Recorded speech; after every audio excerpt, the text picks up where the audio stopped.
ముందుగా 5 సార్లు ఓంకారనాదం చేద్దాం. ఓ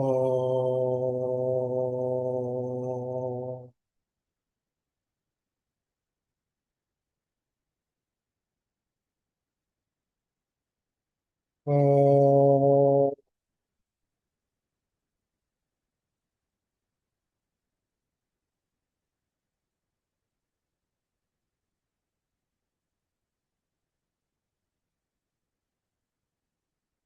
ఓ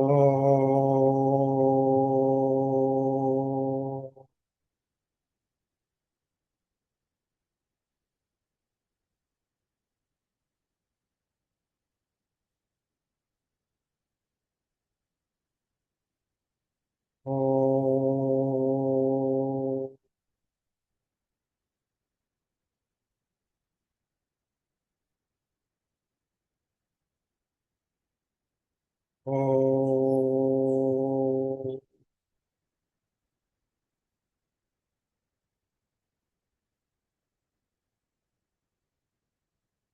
పరమాత్మకు పరమాత్మ స్వరూపులైన మీ అందరకు నా నమస్సుమాంజలి. మనం ఆ, విష్ణు సహస్రనామం చదువుకుంటున్నాము. విష్ణు సహస్రనామంలో ఇప్పటికి వరకు 143 నామాలు చదువుకున్నాము. 143వ నామం వచ్చేసి భోక్త అని చదువుకున్నాం మనం. ఇప్పుడు 144వ నామం చదువుకున్నాం.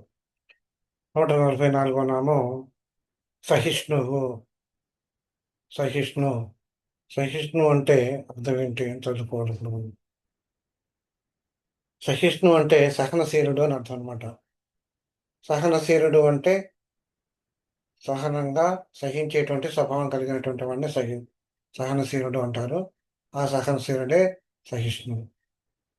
ఇప్పుడు మనం ఏదైనా తీసుకోవాలన్నా, ఏదైనా పని చేయాలన్నా, లేకపోతే ఏదైనా మనం తినాలన్నా కానీ, లేకపోతే మన లోపలికన్నా ఏదైనా పని చేయాలి, ముఖ్యంగా ఇంతవరకు చూద్దాం.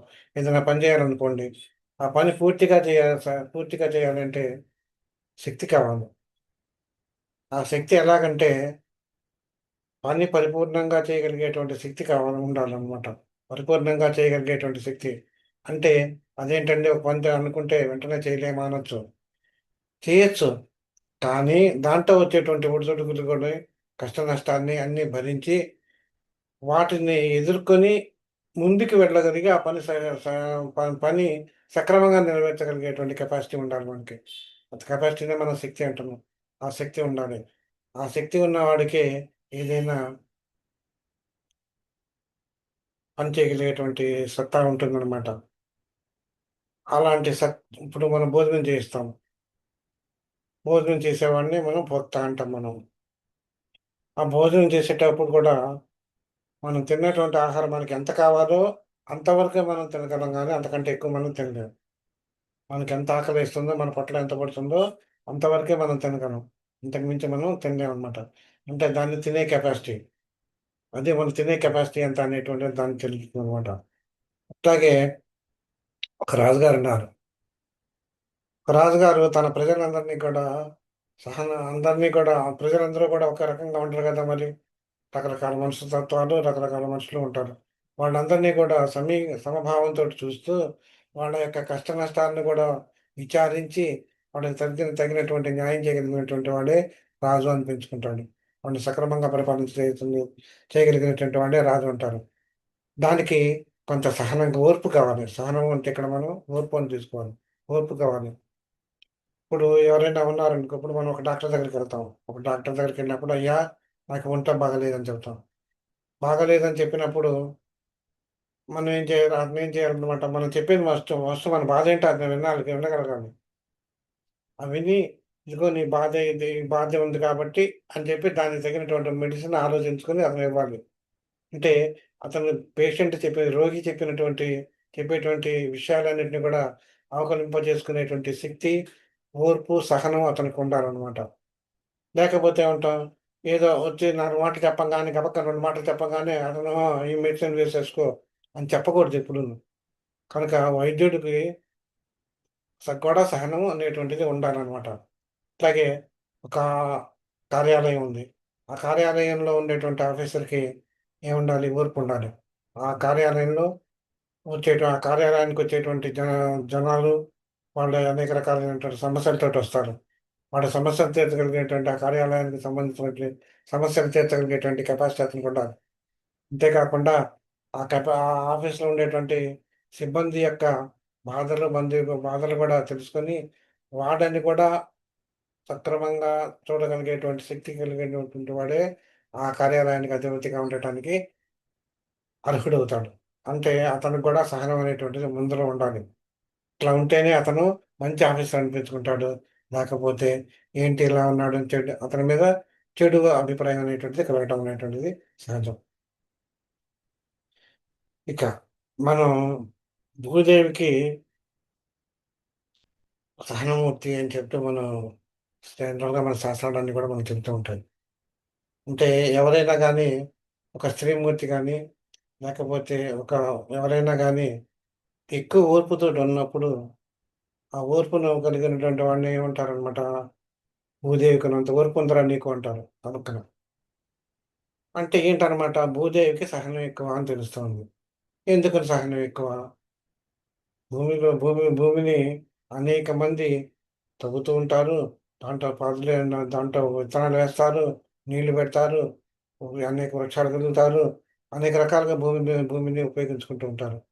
కానీ వాళ్ళనేమీ చేయదనమాట. అంటే రిటార్డేషన్ అనేటువంటిది భూమి నుంచి మనకు రాదు.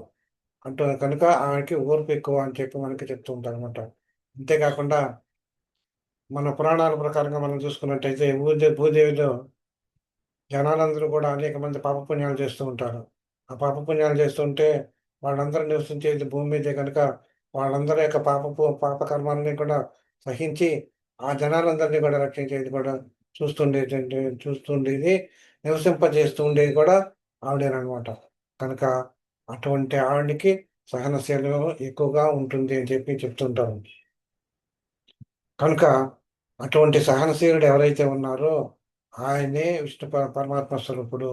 ఆయనకు మించినటువంటి సహనశీలుడు ఎవరు లేరు అని చెప్పి మనకు శాస్త్రాలు చెప్తున్నాయి. కనుక అటువంటి వాడే మహావిష్ణువు. ఆయన్నే సహిష్ణువు అంటే చెప్తారనమాట. ఇంకొక రకంగా చెప్పాలంటే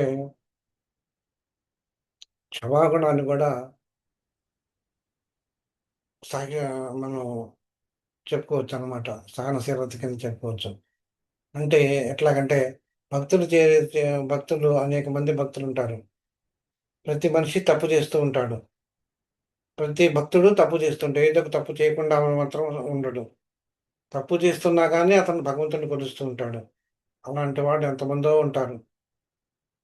కానీ భగవంతుడికి తెలుసు ఎవరు తప్పు చేస్తున్నారు, ఎవరు తప్పు చేయట్లేదని తెలుసు. కానీ వీళ్ళందరినీ కూడా తప్పులన్నింటినీ కూడా మన్నించి విశాల హృదయంతోటి ఆయన ఏం చేస్తుంటారనమాట, వీళ్ళందరినీ కాచి రక్షిస్తూ ఉండేటువంటి మావాడు ఆ పరమాత్మ స్వరూపుడైనటువంటి విష్ణుమూర్తియే. కనుక ఈయనకి ఈ స్వభావ లక్షణం ఎక్కడి నుంచి వచ్చింది కనుక ఎక్కడి నుంచి వచ్చిందంటే ఈయనకుండేటువంటి సహజ లక్షణం ఏంటంటే స్వభావరీత్యా ఆయనకున్నటువంటి లక్షణం ఏంటంటే సహనశీలత. ఈ సహనశీలత కలిగి ఉన్నాడు కనుక ఆయన్ని క్షమస్తత్వాన్ని మనం క్షమించు దేవుడా అని చెప్పి మనం వేడుకుంటున్నాము అని చెప్పి ఇంకా మనం అనుకోవచ్చు అన్నమాట. కనుక ఎప్పుడైనా గానీ చెప్పేది వినేవాడి దగ్గరికెళ్ళి ఇదిగో నేను ఈ బాధలో ఉన్నాను గానీ ఏదైనా మాట చెప్తే వినేవాడి దగ్గరికెళ్తే వాడు వింటాడు కదా అని చెప్పి వాడికి చెప్తూ ఉంటారు కానీ వినని వాడికి ఎవరు చెప్పరు కదా! అట్లాగే భగవంతుడు సహనశీలుడు కనుక సహనశీలుడు, దయార్ద్ర హృదయుడు కనుక భక్తులు ఎంతటి తప్పు చేసినా గానీ, ఆ తప్పులన్నింటినీ కూడా క్షమించి, వారి యందు కరుణ వహించి వాళ్ళని రక్షించేవాడు పరమాత్ముడు కనుక ఆయన్ని ఆయన దానికి సహనం కావాలి కనుక ఆయన్ని సహిష్ణువు అని చెప్పి అనవచ్చు. అంటే దీన్ని బట్టి అర్థమవుతుంది ఏంటంటే సహనశీలత అనేటువంటి సహనం అనేటువంటి ఒక లక్షణం ఉందంటే అది పరమాత్మ స్వరూపాన్ని పరమాత్మ స్వరూపం అని తెలుస్తుంది. అంటే ఇక్కడ పరమాత్ముడు అంటే విష్ణు స్వరూపం కనుక విష్ణువుకి సంబంధించింది అని తెలుస్తుంది. అంటే ఈ సహనం అనేటువంటి లక్షణం విష్ణు తత్వానికి సంబంధించిందని అంటే విష్ణు సంబంధం విష్ణు సంభూతం అనమాట. సహనశీలత అనేటువంటి లక్షణం విష్ణువాంశ సంభూతం అని చెప్పి మనకి తెలుస్తుంది. ఇట్లాగే మామూలు డే టు డే లైఫ్ లౌకికంగా జరిగేటువంటి వరల్డ్లీ కానే కాకుండా ధర్మాచరణ చేసేటప్పుడు మనం సాధన చేసేటప్పుడు కూడా మనకి ఎంతో అవసరం అన్నమాట. సహనం అనేటువంటిది అవసరం. అంటే సాధన చేసేటప్పుడు ముఖ్యంగా మనకెక్కడంటే సాధన బిగిన్ చేసేటప్పుడు మనకి అనేక రకమైనటువంటి ఆలోచనలు వస్తుంటాయి. ఈ ఆలోచనలు వచ్చేటప్పుడు ఆ ఆలోచనలన్నింటినీ పక్కకు నెట్టేయాలి మనం.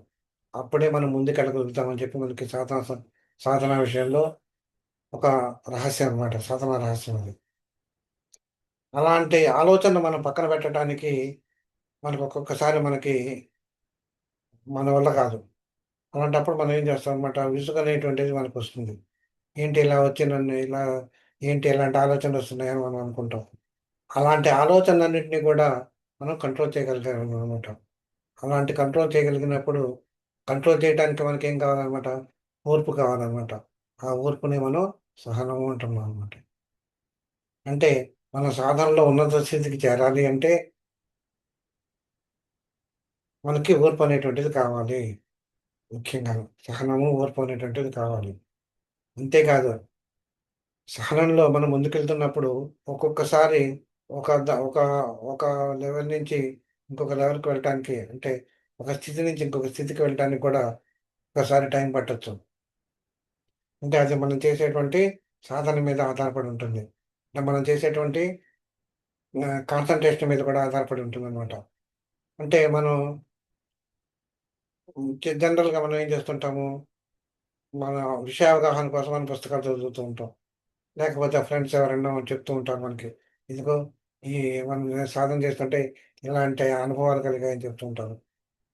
లేకపోతే మనం పుస్తకాలు చదువుకునేటప్పుడు ఇలాంటి అనుభవాలు ఫలానా ఆయనకి ఇలాంటి అనుభవాలు కలిగాయని చెప్పి మనకు చెప్తూ ఉంటారు. ఇంత సమయంలో వచ్చింది అతనికి. కానీ అది మనకు అన్వయించుకోకూడదు ఎప్పుడు కూడా. ఎందుకంటే వాళ్ళ వాళ్ళ వాళ్ళ మనస్తత్వాన్ని బట్టి మనకి ఒక స్థితి నుంచి ఇంకొక స్థితికి వెళ్ళడానికి ఎంత టైం పడుతుందనేటువంటిది మన స్థితిని నిర్ణయిస్తుంది కానీ, పుస్తకంలో ఉన్నటువంటి జ్ఞానం మాత్రం కాదు. ఆ జ్ఞానం విషయావగాహన కోసమే మనకు ఉపయోగపడుతుందది. కనుక మనకి నెక్స్ట్ స్థితికి వెళ్ళడానికి మనం ఎంత తీవ్రంగా కృషి చేయాలి అనేటువంటి దాని మీద ఆధారపడి ఉంటుందనమాట. ఆ కృషి చేయడంలో మనకేం కావాలనమాట? శక్తి కావాలి. శక్తి కావాలి, ఓర్పు కావాలి. అప్పుడే మనం అనుకున్నది సాధనలో సాధించగలగటానికి అవకాశం ఉంటుందనమాట. దాన్నే మనం ఇక్కడ సహనం అనడం. అట్లాంటి సహనం కలిగి ఆ సహనం అనేటువంటిది విష్ణు రూపం అనమాట. ఇప్పుడు ఒక తల్లి ఉంది. చిన్న పిల్లాడు. పుట్టిన మొదలుగా మనం తీసుకుందాం. పిల్లాడున్నాడు. చిన్న పిల్లాడున్నాడు. ఆ చిన్న పిల్లాడిని తల మారం చేస్తుంటాడు. చిన్నప్పుడు ఏంటి తన నోటితో చెప్పలేడు. మంత్స్ బేబీ గాని, లేకపోతే ఒక 2, 3 మంత్స్, ఇయర్స్ వచ్చే వరకు గాని కొంతమందికి మాటలు మాటలు రాకపోయేసరికల్లా వాళ్ళు చెప్పలేరు. వాళ్ళు అంటే కొంచెం నెలల పిల్లలైతే అది కూడా చెప్పలేరు. తర్వాత ఏమిటనమాట సైగలు చేస్తారు.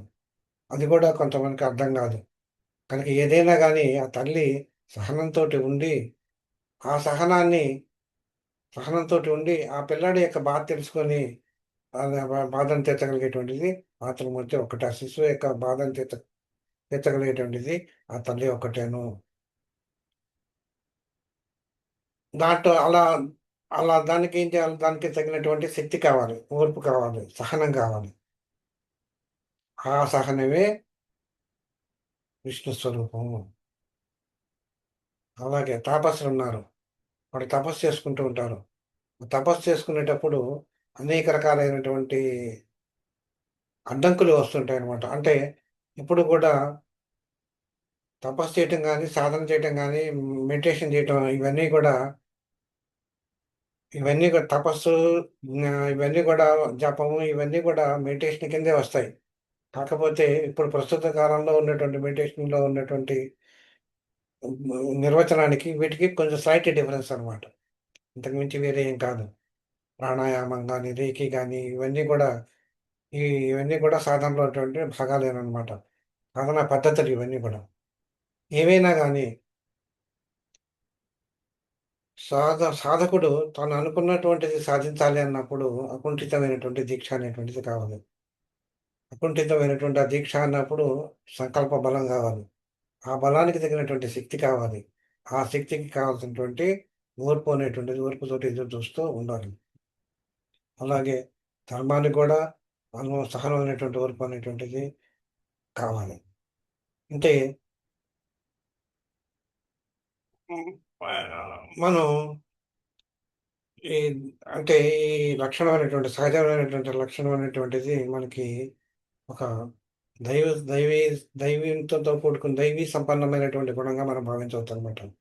ఈ గుణం ఎప్పుడు గూడా మనకి ఆత్మల్లో కనిపిస్తూ ఉంటుందనమాట. ఎవరైతే సహనంతోటి ఉంటారో, ఎవరైతే సహనంతోటి ఉండి జగత్తులో నడవగలుగుతూ ఉంటారో, వాళ్ళని మనం విష్ణు సమానుడిగా మనం భావించవచ్చుననమాట. కనుక దైవీ లక్షణ గుణాలతో ప్రతిబింబించేటువంటి ప్రకాశించేటువంటి మహాత్ముడు సహనం అనేటువంటిది ఒక ప్రత్యేక లక్షణంగా మనం చెప్పుకోవచ్చనమాట. అందుకనే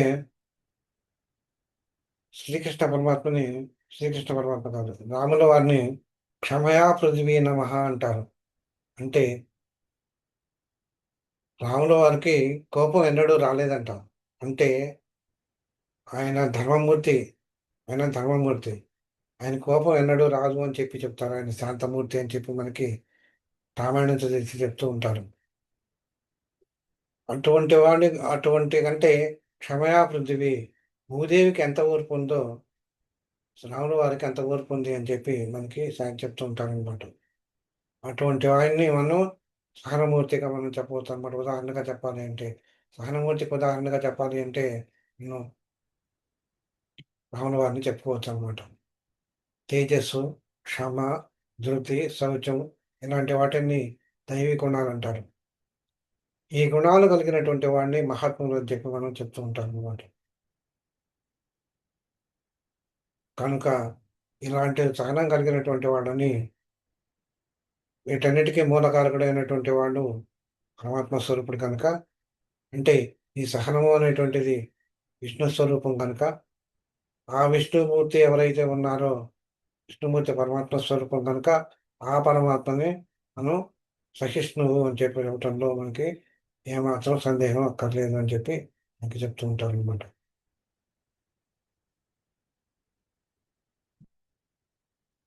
మనకి జనరల్‌గా అంటుంటారు, ఏమి చేయలేని వాడే నోరు మూసి కూర్చుంటాడు అని చెప్తారు. జనరల్‌గా మనకు నానుడది. అంటే ప్రత్యర్థుల్ని కానీ, ఆహ్, సా ఆయా పరిస్థితులను గానీ ఎదుర్కోలేనటువంటి శక్తి లేనటువంటి వాడినే మనం సహనంగా ఉంటాడు. అందుకే ఏమి చేయలేడు కాబట్టి సహనంగా ఉంటాడు అంటారు. కానీ పరమాత్మ స్వరూపానికి ఆ నిర్వచనం సరికాదనమాట. అంటే ఉత్తముల్లో ఆ నిర్వచనం సరిగ్గా ఉండదనమాట. ఉత్తముడైనటువంటి వాడు పరిస్థితులు ఏవైనా గానీ, ఏ పరిస్థితినైనా గానీ ఎదుర్కొని సహించి, ఆ పరిస్థితులకు నిలబడి దాన్ని చక్కబెట్టుకోగలిగినటువంటి వాడే ఉత్తముడు అని చెప్పి మనం చెప్తారనమాట. అటువంటి ఉత్తముల్లో ఉత్తముడు పరమాత్మ స్వరూపం.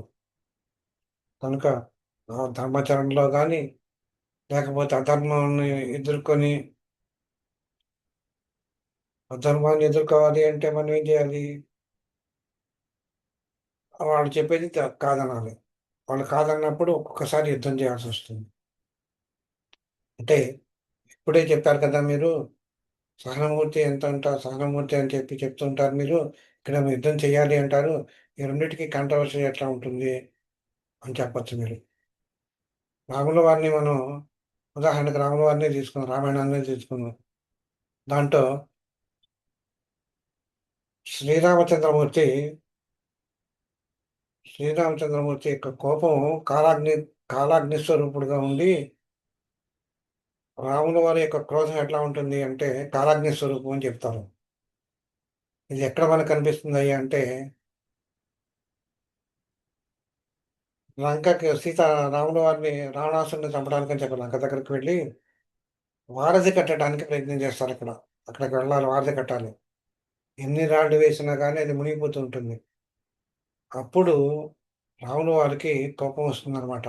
రాముల వారు ఏం చేస్తారంటే సముద్రుడిని ప్రార్థిస్తారు.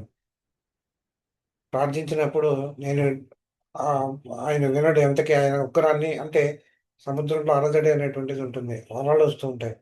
తన సముద్రుడి యొక్క స్వభావం ఏంటంటే అలలతో కూడుకున్నటువంటి ఉండటమే సముద్రుడి యొక్క లక్షణం అది. రాముడు ఎంత ప్రార్థించినా కూడా ఆ అలలు తగ్గటం లేదు. ఏంటి అలలు తగ్గితే కానీ ఆ రాళ్ళు వేస్తే అక్కడి నుంచి ఒక వారధి కట్టుకొని వెళ్ళాలి. ఇక అప్పుడు రాముల వారికి కోపం వస్తుంది.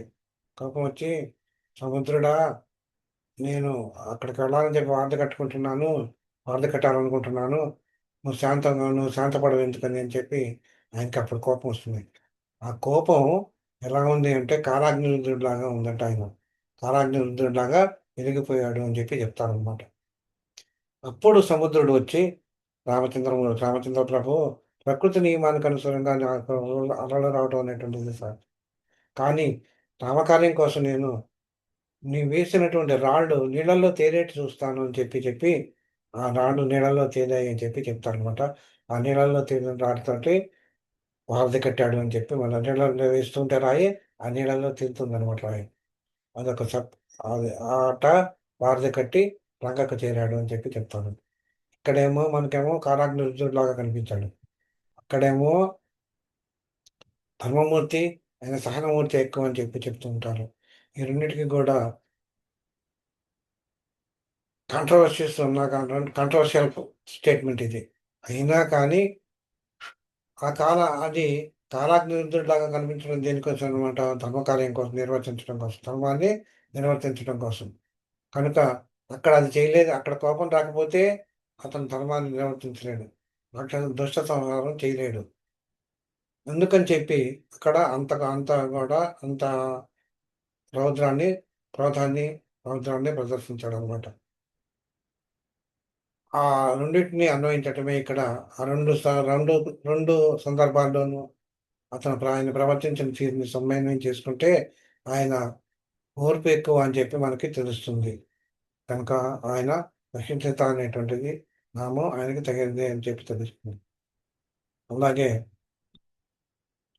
హిరణ్యాక్షుడు కానీ, రావణాసురుడు కానీ, లేకపోతే హిరణ్యకశిపుణ్ణి కానీ, వీళ్ళందరినీ కూడా సంహరించేటప్పుడు కూడా ఒక రకంగా చెప్పాలంటే సహనం అంటే శబ్దాన్ని తిరస్కరించేటువంటి వాడు, ఎదుర్కొనేటువంటి వాడు అనేటువంటి అర్థం కూడా వస్తుంది అనమాట. అంటే వాడు చేసేటువంటి అంటే ఈ రాక్షసులు హిరణ్యాక్షుడు కానీ వాళ్ళందరూ కూడా, హిరణ్యకశిపుడు వాళ్ళందరూ కూడా రౌద్రంతో గేంకారం చేస్తూ హాహాకారాలు చేస్తూ ఉంటారు వాళ్ళు. ఆ హాహాకారాలు చేస్తున్నప్పుడు వాళ్ళ శబ్దాన్ని, హాహాకార శబ్దాన్ని అణిచి వాళ్ళని సంహరించడం కూడా పరాక్రమం యొక్క లక్షణం కనుక ఆ అతను వాళ్ళని ఎదుర్కొని సంహరించాడు అని చెప్పి చెప్తారనమాట. దానివల్లే ఈ చలనా ఈ అచంచలమైనటువంటి అచలమైనటువంటి ఈ సహన స్వరూపుని వల్లనే చరాచరమైనటువంటి జగత్తు ఆవిర్భవించి సాగుతోంది కనుక పరమాత్మని మనం సహిష్ణువు అని చెప్పి చెప్పవచ్చునని చెప్పి మనకి ఈ నామం వల్ల తెలుస్తుంది. ఇంకోటి ఏంటంటే సహిష్ణువు అంటే ఇప్పుడే చెప్పుకున్నాం మనం, సహించేవాడు అని చెప్పి. భక్తులు రకరకాలమైనటువంటి భక్తులు ఉంటారు అని చెప్పి మనం చెప్పుకున్నాం. ఈ రకరకాలైనటువంటి భక్తులందరూ కూడా వాళ్ళేంటనమాట, వాళ్ళు వాళ్ళకిష్టం వచ్చిన ఇష్టం వచ్చిన రీతిలో ప్రవర్తిస్తూ వాడి యొక్క భక్తిని చాటుకునేవాడు కొంతమందుంటారు. అలాంటి వాటన్నిటిని కూడా సహించేటువంటి వాడు పరమాత్మ స్వరూపుడే అని చెప్పి ఉంటాడు. ఒక్కొక్కసారి ఏం చేస్తారంటే, ఒకసారి ఏం జరుగుతుందంటే, రామదాసుని ఉదాహరణగా తీసుకుందాం. రామదాసు ఆయన జైలులో ఆయనకు బందీఖానా చేసినప్పుడు సుల్తాను రాముల వారిని స్మరించుకుంటూ ఆయన రామభక్తుడు కదా! స్మరించుకుంటూ కూర్చున్నప్పుడు స్మరించుకుంటూ ఎంతకీ రాముల వారు రారు. రాముల వారు రాకపోయేసరికి ఆయన్ని పలు పరుషమైనటువంటి మాటలతోటి దూషిస్తాడనమాట ఆయన. అప్పుడు ఆ దూషించటంలో కూడా ఏంటనమాట, భక్తి అనేటువంటిది కనిపిస్తుందనమాట. కనుక అలాంటి పరుషమైన పదాలు భగవంతుడిని ఉపయోగించినా, ఆయన భక్తుడు గనక పరమాత్మ స్వరూపుడైనటువంటి పరమాత్మ స్వరూపుడైనటువంటి ఆ విష్ణువు వాటన్నిటిని సహించి ఆ భక్తుడిని రక్షిస్తాడు. కనుక ఆయనన్నిటిని కూడా నవ్వుతూ భరిస్తూ ఉంటాడనమాట. నవ్వుతూ భరించి వాళ్ళందరినీ కూడా రక్షిస్తూ ఉంటాడు గనక ఆయన్ని సహిష్ణువు అనటంలో ఏమాత్రం మనం సందేహపడక్కర్లేదు అని చెప్పి నేను చెప్తూ ఉంటాననమాట. ఇంకా ఇంకొకటి చూద్దాం. ఇంకొక విషయం ఏంటంటే, ఈ సహిష్ణువు అనేటువంటి పదం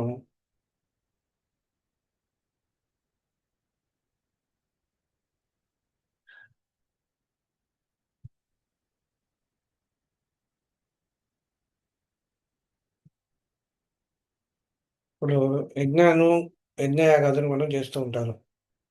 ఈ యజ్ఞయాగాదులు చేసేటప్పుడు వాళ్ళ హవిస్సుని అర్పణగా స్వీకరించేటువంటి వాడు అగ్ని పరమాత్మ. అగ్నిదేవుడు. అగ్నిదేవుడు ఏం చేస్తాడనమాట, ఆ ఫలాన్ని తీసుకెళ్ళి ఆ దేవతలకు అందిస్తూ ఉంటాడనమాట. ఇక్కడ మనం ఒకటి గమనించాలి. ఏంటి అంటే,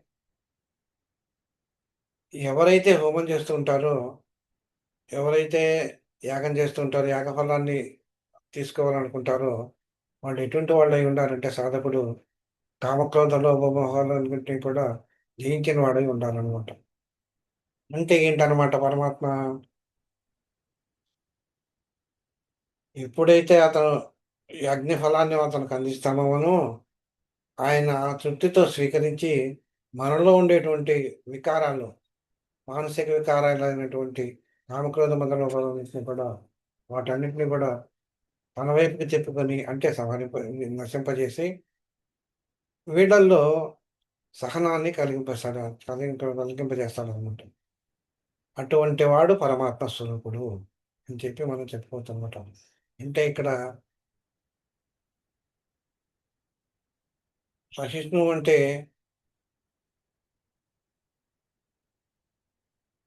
అంటే ఇంకోటి కూడా ఏంటంటే సుఖదుఖాలు, ఇవన్నీ ఉన్నాయి కదా! కష్టం శీతోష్ణాలు, శీ అంటే ఉష్ణాలు, చలి, ఎండలు, సుఖదుఖాలు ఇట్లాంటి ద్వంద్వాలన్నింటినీ కూడా భరించేటువంటి స్థితిని కల్పించేటువంటి వాడు పరమాత్మ స్వరూపుడే. ఎందుకంటే అవన్నీ కూడా వాటన్నిటికీ కూడా అతీతంగా ఉంటేనే గాని సాధకుడు తనలో ఉండేటువంటి వికారాల్ని పరిమార్చుకోలేడనమాట. అంటే ఆటన్నిటికి కూడా ఆ ద్వంద్వాలకన్నిటికీ కూడా అతీతంగా ఉండేటువంటి వాడు. ధర్మాధర్మాలకు కానీ, లేకపోతే సుఖదుఖాలకు కానీ, మానావమానాలకు కానీ, వీటన్నిటికి కూడా అతీతంగా ఉండేటువంటి వాడు ఎవరైతే అతీతంగా ఉండేటువంటి సాధకుడు ఎవరైతే ఉన్నారో, ఆ సాధకుడు ఏం చేస్తాడనమాట, ఆ సాధకుడిలో ఉండేటువంటి వికారాలన్నింటినీ కూడా తొలగించేటువంటి వాడు ఆ పరమాత్మ స్వరూపమే. కానీ ఆ పరమాత్మ స్వరూపుడు తన మళ్ళీ ఆ వికారాలన్నీ కూడా తను తీసుకుంటాడా అంటే, ఆయన వికారాలన్నిటికి కూడా అతీతుడు. కనుక ఆయన సహనం అనేటువంటిది ఆయనకి ఎక్కువగా ఉంటుంది. కనుక అలాంటి సహనాన్ని తన భక్తులకు కూడా కలిగించి, సమస్తాన్ని సహించేటువంటి ఓర్పును ఇస్తున్నాడు గనుక, ఆయన సహిష్ణువు అనటంలో అంటే సహేతుకత ఉన్నది అని చెప్పి మనం చెప్పుకోవచ్చనమాట. అంటే ఇప్పుడు ఇంతవరకు ఇంత ఇంత ఇప్పుడు మనం ఇంతవరకు చదువుకుందంతా కూడా ఒక చిన్న మాటలో చెప్తాం, ఒక రెండు వాక్యాల్లో ఒక వాక్యంలో చెప్తాను. సహిష్ణువు అంటే కేవలం ఓర్పుతో ఉండటమే కాదు, మనలో ఉండేటువంటి ఆయన వికారహితుడై సమస్త అపరాధాన్ని క్షమిస్తూ బ్రహ్మాండాలన్నింటినీ కూడా సమస్తమైనటువంటి బ్రహ్మాండాలన్నింటినీ కూడా ఆయనలో ధరించి సకల అంటే బ్రహ్మాండాన్ని అంటే బ్రహ్మాండంలో ఉన్నటువంటి జన సముదాయం అందరినీ కూడా అంటే ప్రాణ సముదాయం అన్నింటినీ కూడా ఆయన ధరించి ఉన్నటువంటి పరమాత్మ తత్వమే సహిష్ణువు అని చెప్పి మనం చెప్పుకోవచ్చు అనమాట. అంటే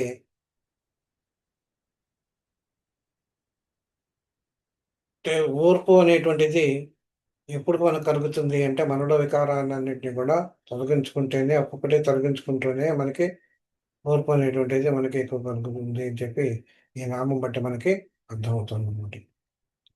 ఇక 145వ నామం సహిష్ణువు. సహిష్ణువు ఇప్పుడే సహిష్ణువు అయిపోయింది ఇప్పుడు. జగదాదిహ, జగదాది, జగదాదిజ. ఇదేంటంటే జగదాదిజ అంటే జగమునకు ముందున్నటువంటి వాడు అని అర్థం అనమాట. జగమునకు పూర్వం ఉన్నవాడు ఎవరైనా అంటే పరమాత్మ స్వరూపుడు అని చెప్పి మనం ముందుగానే మనం ఇదివరకు ఒకసారి మనం చదువుకున్నాం. కానీ పరమాత్మ స్వరూపాన్ని తొలుతగా సృష్టించిన వాడు హిరణ్యగర్భుడు అనేటువంటి వాడు అని చెప్పి మనం ఒకసారి చదువుకున్నాం. కనుక ఆయన జగదాధుడు అవుతుంది. అంటే తనలో ఉండేటువంటి అవ్యక్త రూపం ఒక రూపాన్ని తీసుకొ తీసుకొచ్చాడు కాబట్టి సృష్టించాడు కాబట్టి ఆయన జగదాధుడు, ఆయనే హిరణ్యగర్భుడు అనమాట. తొలుతగా ఆర్భించింది ఎవరయ్యా అంటే జగత్తుకు పూర్వమైనటువంటి పరమాత్మ స్వరూపం మొట్టమొదటిగా సృష్టించినటువంటి వాడు హిరణ్యగర్భుడు. ఆ హిరణ్యగర్భుడు కనుక ఆయన పరమాత్మ స్వరూపం జగదాదిత్యుడు అవుతున్నాడు అని చెప్పి మనం చెప్పుకోవచ్చు. ఇప్పుడు ప్రపంచం అంతా కూడా కదులుతూ ఉంటుందని చెప్పి మనం చెప్పుకున్నాం.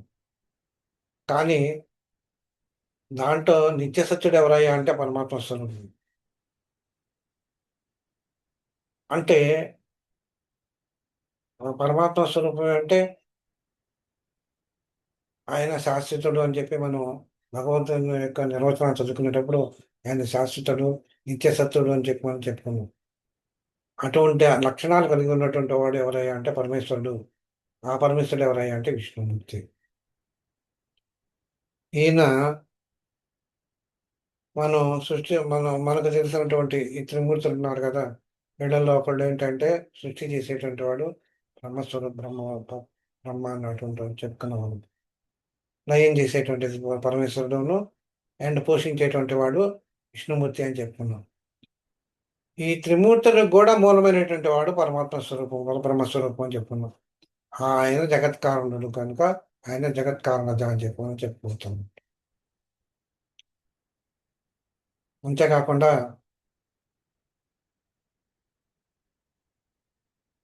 ఈ పరబ్రహ్మ స్వరూపం జగత్ సృష్టించడానికి మూల కారణం ఏంటి అంటే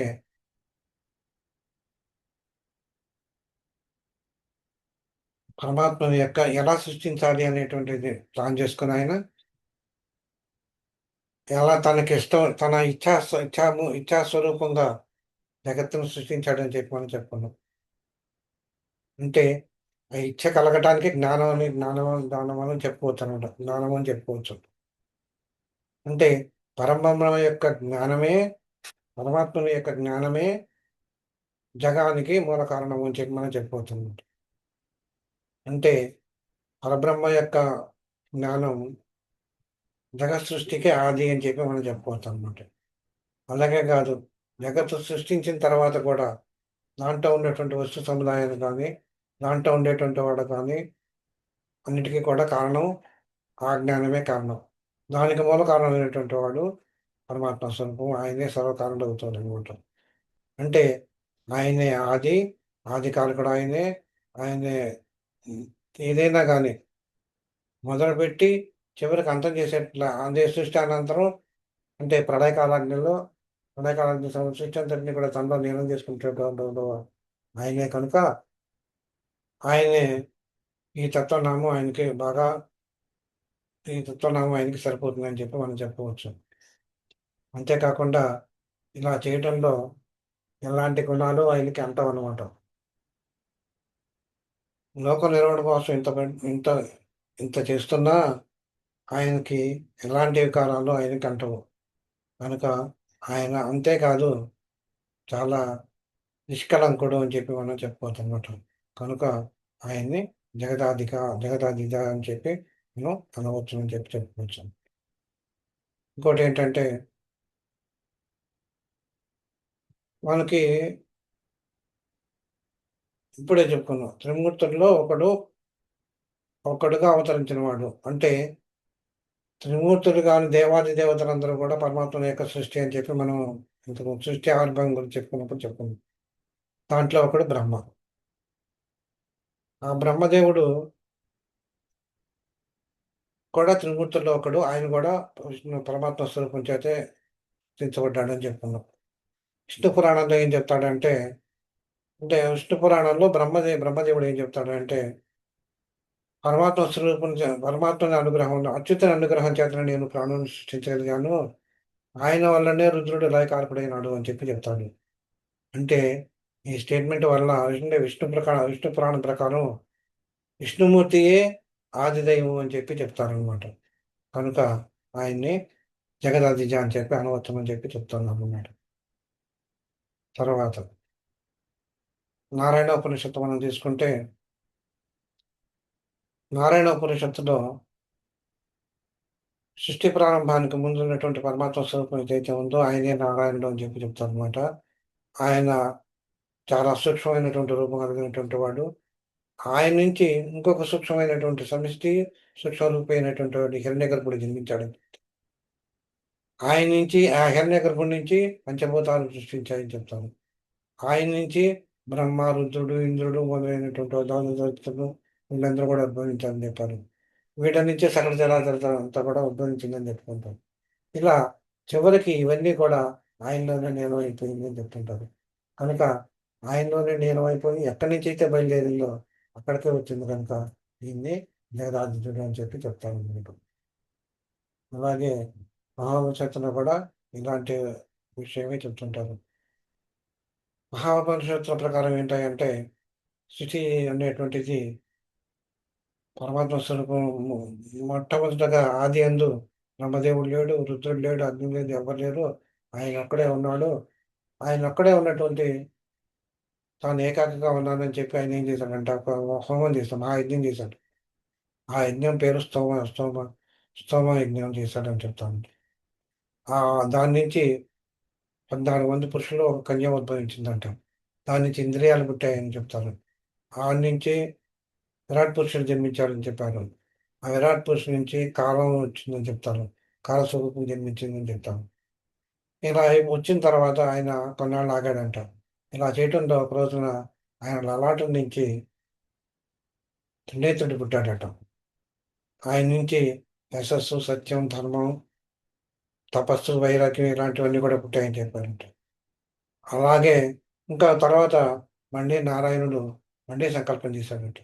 ఆ సంకల్పం చేసినప్పుడు ఆయన లలాటం నుంచి ఒక స్వేద బిందువు ఒకటి పడిందంట.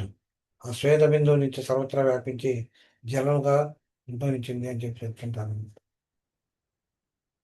దాని నుంచి పుట్టినవాడే చిత్రముఖ బ్రహ్మ అని చెప్పి చెప్తారు అనమాట. ఈ బ్రహ్మదేవుడు ఏం చేశాడనమాట, తూర్పు వైపుగా తిరిగి పరమాత్మ గురించి ధ్యానం చేసినప్పుడు పువ్వు అనేటువంటి వ్యాహృతి, గాయత్రి ఛందస్సు, ఋగ్వేదము అన్ని దేవత పుట్టాయని చెప్పి చెప్తారనమాట. అలాగే ఆ బ్రహ్మదేవుడు చతుర్ముఖ బ్రహ్మ పడమర వైపుకి తిరిగి ధ్యానం చేసినప్పుడు భువహ అనేటువంటి వ్యాహృతి, దృష్టి ఛందస్సు, యజుర్వేదము, వాయుదేవత పుట్టిన వాయుదేవుడు పుట్టాయని చెప్తారు అనమాట. అలాగే ఆయన పడమర ఉత్తరం వైపు ధ్యానం చేసినప్పుడు వ్యాహృతి, జగతి, ఛందస్సు, సామవేదము, సూర్యదేవుడు ఉద్భవించాయని చెప్పి చెప్తుంటారు. ఇలా మళ్ళీ దక్షిణ దిశకి చేసినప్పుడు మహా అనేటువంటి వ్యాహృతి, అధర్వణ వేదము, సోమదేవత పుట్టాయని చెప్పి చెప్తుంటారు. ఇలా చెప్పినప్పుడు ఆ తర్వాత బ్రహ్మదేవుడు మళ్ళీ ధ్యానం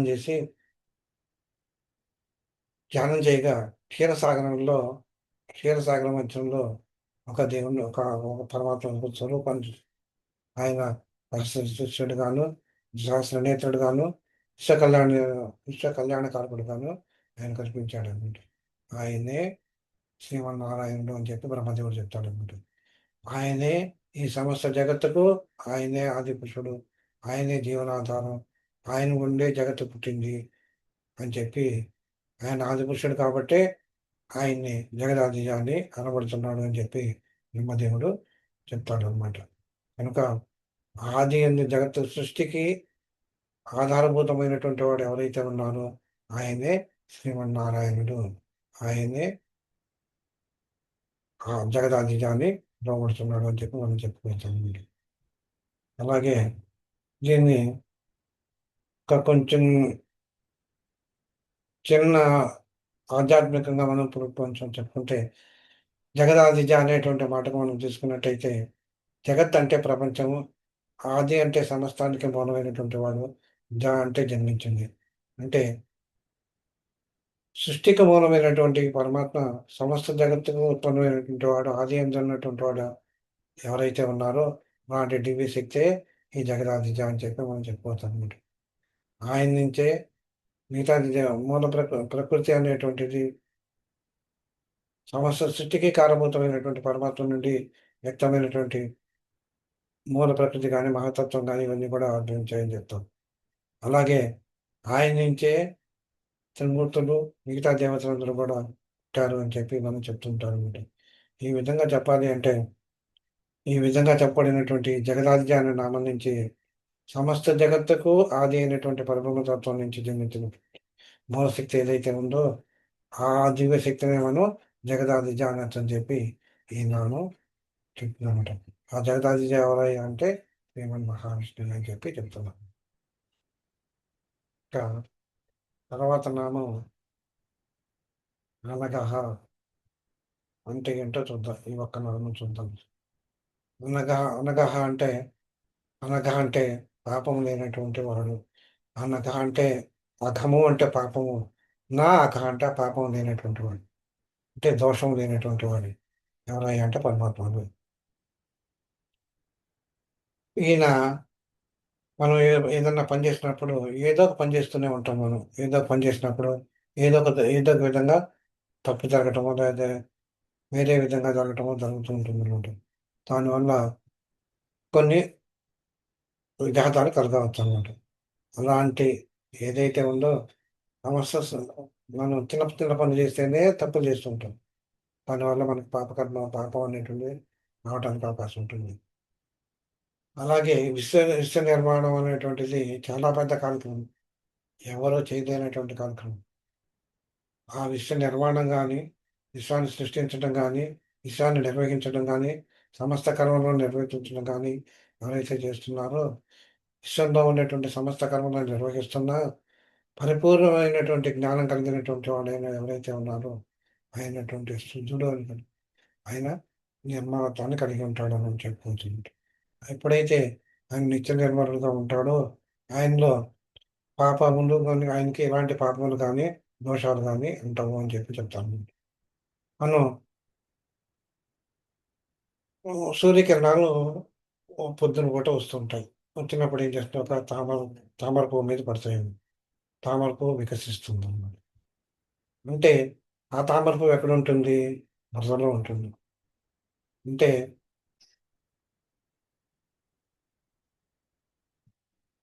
సూర్యకిరణాలు బురదపై పడతాయి, బండ పదార్థం మీద పడతాయి, తామర పువ్వు మీద పడతాయి. తామర పువ్వు మీద పడినప్పుడు అది వికసిస్తుంది.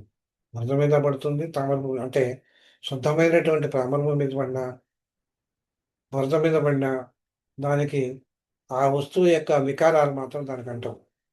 దాని యొక్క ధర్మం ఏంటి? సూర్యకిరణాల యొక్క ధర్మం వికసింపజేయటం అనేటువంటి ప్రకాశింపజేయటం అనేటువంటి దాని ధర్మం. అంటే వస్తువుల్ని ప్రకాశింపజేయటం, అంటే కనిపించేటి చేయటం అనేటువంటిది దాని ధర్మం. కనుక ఆ సూర్యకిరణాలు పడినంతనే ఆ వస్తువులు అనేటువంటివి మన కంటికి గోచరిస్తాయి అని చెప్పి చెప్తుంది. కనుక ఇలాంటి గుణం ఏదైతే ఉందో అది విష్ణు తత్వానికి సంబంధించింది అని చెప్పి మనం చెప్పుకోవచ్చు అన్నమాట. కనుక ఏదైతే విష్ణు చైతన్యం విష్ణు స్వరూపం అనేటువంటిది విశ్వమంతటా వ్యాపించి ఉన్నది అని చెప్పి మనం చెప్తుంటామో అది నిత్య శుద్ధమైనటువంటిది అని చెప్పి చెప్పచ్చు.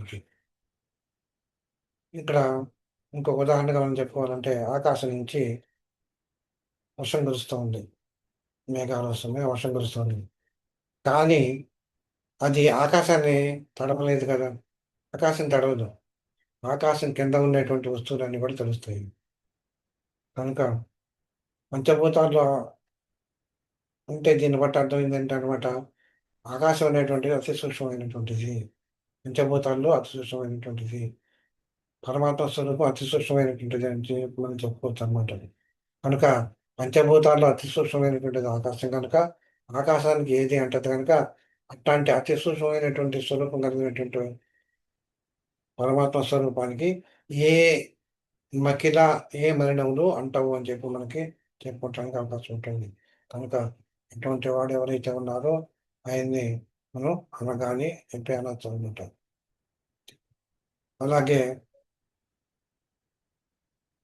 ఏదైనా కానీ మనం వండుకున్న స్వార్థం కోసం చేసుకునే ఏదైనా పని చేసినప్పుడు దానివల్ల పాపం వస్తుంది. అంటే స్వార్థపరత్వం వల్ల పాపం వస్తుంది.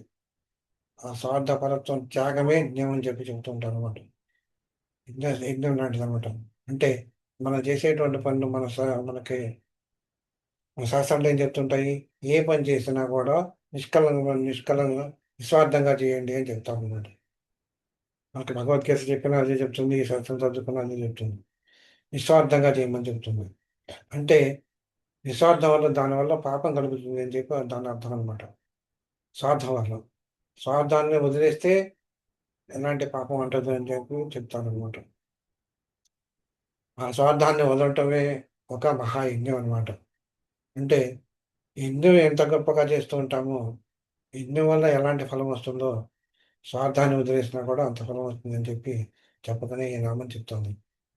కనుక ఇలాంటి యజ్ఞం అంటే విష్ణు స్వరూపం. కనుక స్వార్థ త్యాగము అనేటువంటిది ఏంటంటే ఒక ఒక యజ్ఞం లాంటిది అని చెప్పుకోవచ్చు అనమాట. అంటే పరమాత్మ స్వరూపుడు నిష్కలంకుడు, ఏ స్వార్థము లేనటువంటి వాడు అని చెప్పి మనం చెప్పుకున్నాం అన్నమాట. చెప్పుకున్నాం. కనుక విశ్వకర్మ, విశ్వ నిర్మాణం అనేటువంటిది, విశ్వ నిర్వహణ అనేటువంటిది ఒక మహాయజ్ఞం కనుక, ఒక మహాయజ్ఞం లాంటిది. కనుక అలాంటి చేసేటువంటి వాడు ఎవరు ఎట్లా ఉండాలన్నమాట? నిత్యస్తుతుడై ఉండాలి, నిత్యస్తుతుడై ఉండాలి. అలాగే స్వార్థరహితుడై ఉండాలి. అలాంటి దోషరహితుడై ఉండాలి. ఇలాంటి సోదరహితులు ఎవరైతే ఉన్నారో ఆయన ఎవరంటే ఒకే ఒక్కడు, ఆయనే పరమాత్మ స్వరూపుడు అనేటువంటి శ్రీమన్ మహావిష్ణువు అని చెప్తుంది. కనుక మనం ఆయన్ని చూడాలి అన్నప్పుడు, ఆయన్ని దర్శింపజేసుకోవాలి అని మనం అనుకున్నప్పుడు, మనం కూడా స్వార్థరహితులమై ఉండాలి, నిష్కల్మషమై ఉండాలి. అందుకనే మనకి పరమాత్మ దర్శనం కోరుకోవాలన్నా కూడా మనలో కూడా కొన్ని గుణాలు మనలో కూడా కొన్ని గుణాన్ని సంతరించుకోవాలని చెప్పి ఈ నామం మనకు తెలుస్తుంది. కనుక అటువంటి గుణాల్లో మన పరమాత్మ దర్శించుకోవాలి అన్నప్పుడు ఈ నిస్వార్థత అనేటువంటిది గుణం కూడా ఒకటి అని చెప్పి మనకి ఈ నామం వల్ల మనకు తెలుస్తుంది. కనుక అందుకోసం మనం కృషి చేయాలన్నమాట. ఆ శుద్ధి కోసం సాధన చేయాలి. ఆ సాధన క్రియనే దోషం నాశనం కావడానికి చేసేటువంటి క్రియల్ని సాధనలు అని అంటారన్నమాట.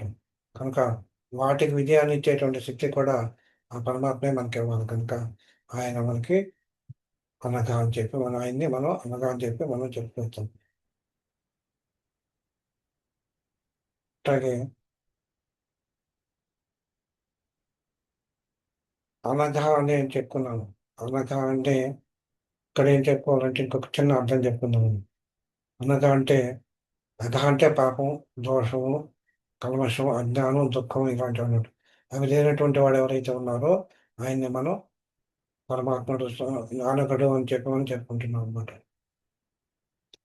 అంటే ఎలాంటి పాపాలు, పుణ్యాలు, వికారాలు అంటే అది పరమాత్మ తత్వమే అనగా. క- కనుక ఈ అనగా అనే దాన్ని అంటే మనం సూక్ష్మంగా మనం ఇప్పుడు రుద్దుకున్నదంతా కూడా ఒక లైన్లో చెప్పుకోవాలంటే అనగా అంటే కేవలం పాపాలు లేకపోవటమే కాదు, మనలో ఉండేటువంటి వికారాలు ఏవైతే ఉన్నావో సంసార బంధనాలు అన్నట్టు అత్యంత నిర్మలమైనటువంటి పరమాత్మైనటువంటి పరమసత్వం ఏదైతే ఉందో అది కలిగి ఉన్నటువంటి వాడిని కలిగి ఉన్నటువంటి వాడు పరమాత్మ స్వరూపం కనుక ఆయన్ని మనం అనగానే అనవుతుందని చెప్పి ఈ నామం వల్ల మనకి తెలుస్తుంది అనమాట. కనుక ఈ అనగా అనేటువంటి నామం పాపాలు లేకపోవటమే కాదు, మనటువంటి వికారాలకి లొంగనటువంటి మనస్తత్వం ఏదైతే ఉందో, బ్రహ్మతత్వం ఏదైతే ఉందో, వికారాలకు మాయా వికారాలకు లొంగకపోవటం వల్ల సంసారం అంటే ఇక్కడ సంసారం అంటే ఓన్లీ ఇల్లే కాదు, ప్రపంచం అంతా కూడా ఒక సంసారం అనమాట. అంటే ప్రపంచంలో ఉన్నటువంటి కూడా ప్రపంచం అంతటిని కూడా సంసారం అని అంటారు. అంటే బాహ్యంగా కానీ అంతరంగా కానీ మనం అంటే మనలో ఉండేటువంటి వికారాలతో కూడుకున్నటువంటి దేహాన్ని మనం సంసారం అనవచ్చును. బాహ్యంగా ఉండేటువంటి జగత్తునంతటిని కూడా సంసారం. బాహ్యంగా కానీ అంతరంగా కానీ మనం ఎప్పుడైతే నిర్మలత్వాన్ని కొడుకుంటామో, నిర్మలతో కూడుకున్న బ్రహ్మత్వాన్ని సంపాదించుకుంటామో అప్పుడే మనకి పరమాత్మ దర్శనం కలుగుతుంది. దానికి మనకి సహాయపడేటువంటి వాడు ఎవరయ్యా అంటే పరమాత్మ స్వరూపుడు. అంటే సహాయపడేటంటే ఇటువంటి కెపాసిటీని మనకి ఇచ్చేటువంటి వాడు ఎవరయ్యా అంటే పరమాత్మ స్వరూపమే. అటువంటి కనుక ఆ పరమాత్మ స్వరూపమే విష్ణువు కనుక ఆయన్ని అనగుడు అని చెప్పి అనవచ్చు అని చెప్పి ఈ నామం వల్ల తెలుస్తుంది. కనుక మనం వాళ్ళతోటి ఈ 3 నామాలతోటి ఆపేద్దాము. రేపు నెక్స్ట్ దాంట్లో విజయ అనేటువంటి నామం చదువుకుంది. దాంతోటి ప్రారంభిద్దాం నెక్స్ట్ క్లాస్. సో ఈ నామాలకు సంబంధించి మీకు ఏమైనా డౌట్ ఉంటే మీరు అడగచ్చు.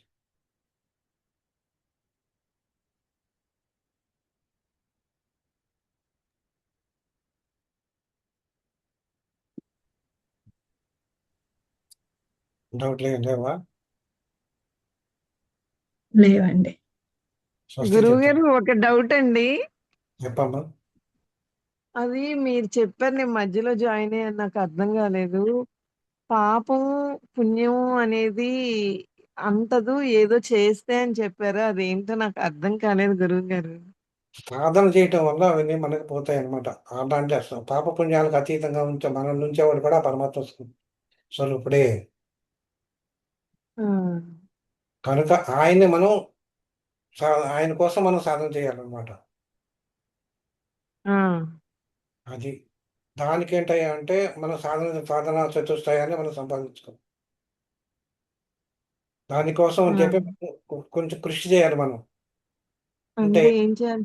మనలో ధర్మాన్ని మనం అవన్నీ కూడా నిగ్రహ శక్తి అనేటువంటిది మనం పెంచుకోవాలి.